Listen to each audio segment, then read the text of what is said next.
Yeah, yeah. I mean, what you're going to experience right now, or generally what people feel, is once they start to stabilize the larynx at first, it feels like they're having to exaggerate it going down.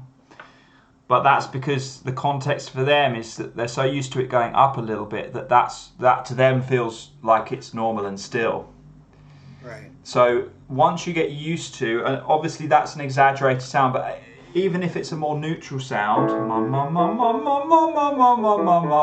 once I get used to keeping the larynx a little bit lower into the mid-range and head voice, it feels like it's then stable over time. But right now it's going to feel like you kind of have to, it feels like you really have to think like down, down, down to keep it from coming up.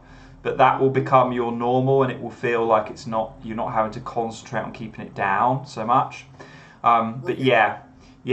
So a lot of these things we experience based on our context.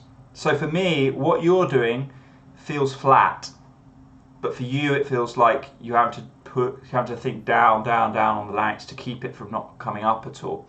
So in time you'll feel the same way as I do about it.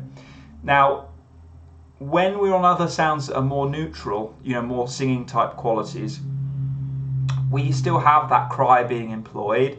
It just gets more covered by the front of the sound. What I mean by that is, if I want a mum, mum, mum, mum, mum, mum, mum, mum, mum, mum, mum, mum, mum, you're hearing predominantly mum, mum, mum, mum, mum. Yeah, you hear that. You're not really hearing this kind of cry in it much because it's less at the front of the sound, but it is still there. I've still got mum, mum, mum, I'm kind of here. Mum, mum, mum, mum, mum, mum, mum, mum, mum, mum, mum, mum, mum. And the more you get attuned to this when you listen to singers that you like, you can start to hear this kind of crying quality in everything they're doing. You start to notice it underneath the front of the sound. So there's different layers to the sound, and if we listen carefully, you can hear release in a singer's voice. You can hear it, but it's not as obvious as if we do it where it's really exaggerated like we just did.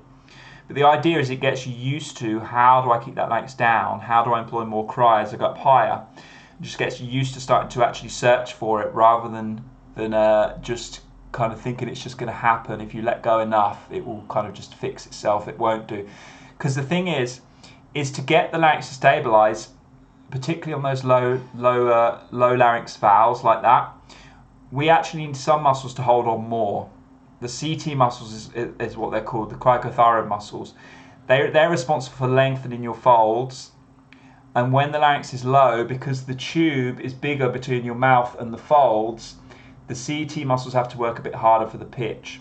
So when the larynx is low, those muscles have to actually hold on a little bit more. And that's where the confusion comes in, because in a sense, we have to hold on more to release more as we go up higher, which sounds like a contradiction because we feel like, okay, we're trying to release, we're trying to let go. Now, for some people, if they're like clamping down and really heavy, and they're like, breaking everything with tension, they need to let go and kind of feel that.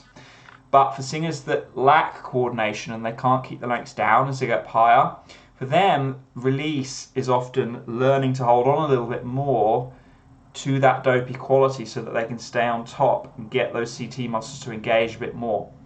So getting more freedom as a singer can mean letting go, and it can mean holding on. It depends on the singer and it depends where they're at and what we're working on. But there's not ever really one solution that's going to fix everything for everyone. It's always like, you've got to hold on a little bit more, a little bit less in this context, and it's a bit more nuanced. So for you, you're going to feel a little bit more holding on when you keep that larynx dopey and down, keep the volume and air back, and start learning to just keep this quality all the way through the scale so you can learn to stretch those chords on that kind of dopey quality, and that will start to stabilize it more for you.